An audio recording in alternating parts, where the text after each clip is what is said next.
Hello Slovenia, my name is Neale, and I'm talking with you today because I know that your heart, and everyone's heart all over the world, needs love and inspiration right now. I think it's no coincidence, by the way, that you have the word love in your country's name.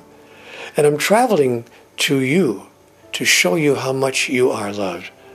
For many years I have made notes of my personal conversations with God in which I asked about the many secrets of life. In the end, I realized that there are no secrets at all. Everything that's really important in life, including how to love, is already known by all of us. All we have to do is activate the wisdom within us. And I'm coming to Slovenia to share with you what I've learned about that.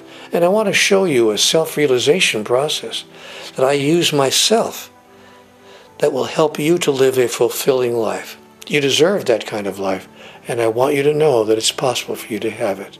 So I'll see you when I come to your country. It'll be great to be in Slovenia with you.